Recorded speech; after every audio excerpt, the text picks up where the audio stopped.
ఎట్నుంచి ఎటు పోతున్నదో ప్రపంచం తెలియట్లేదు. కట్టుకున్న భార్యలు భర్తల్ని చంపడం. సరే భార్యలని భర్తలు చంపేటటువంటి సంస్కృతి నుంచి ఇప్పుడు రివర్స్ సంస్కృతి ఒకటి. అట్లాగే ప్రేమికుడి కోసం లేదా ఉంచుకున్నోడి కోసం కట్టుకున్న భర్తల్ని చంపేటటువంటి కల్చర్ దగ్గర నుంచి, భార్య ఉండగానే ప్రేమించానని వచ్చేదో లేకపోతే అక్రమ సంబంధం ఉన్న దాని కోసం ఇంట్లో బిడ్డల్ని చంపే దుర్మార్గుల నుంచి, ఇప్పుడు కన్న తల్లిదండ్రులు కూడా చంపి ఆస్తి కోసం అరాచకాలు చేసే దరిద్రులు పెరిగారు. హరిబోం చౌదరి ఉత్తరప్రదేశ్ రాష్ట్రం గజియాబాద్లోని మోడీనగర్ వాసి. చుట్టుపక్కల ఊళ్ళలో బాగా పేరున్న రైతుల్లో ఈయన ఒకరు. 150 కోట్లకు పైగా ఆస్తుంది. 100 ఎకరాల ఆసామి. భార్య అనిత, కొడుకులు నీగా, నిఖిల్. కానీ ఎంత కోటీశ్వరుడైన హరిబోం చౌదరికి కూడా మడ్ర తప్పలేదు. పెద్ద కొడుకు నిఖిల్తో కష్టాలు ఎక్కువైనాయి. నిఖిల్ పెద్ద తాగుబోతు, తండ్రి మాట లెక్క చేసేవాడు కాదు.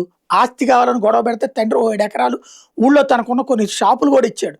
వాటి మీద అద్దెలు వసూలు చేసుకు బతుకని చెప్పాడు. నువ్వు కూడా వ్యాపారం చేసుకొని కూడా చెప్పాడు. అయినా ఇంకా కావాలంటూ రచ్చ చేసేవాడు. మన ద్వారా రాత్రి భోజనాల దగ్గర తండ్రి కొడుకుల మధ్య తీవ్ర వాగ్వాదం చోటు చేసుకుంది. ఓ దశలో విచక్షణ కోల్పోయిన నిఖిల్ పిస్టల్తో తండ్రిని కాల్చి చంపేశాడు. 4 బుల్లెట్లు తగిలినటువంటి హరిఓం చౌదరి అక్కడికక్కడే చనిపోతే నిఖిల్ పరారీలో ఉన్నాడు. లోకల్గా ఈ విషాద ఘటన తీవ్ర సంచలనం సృష్టిస్తోంది.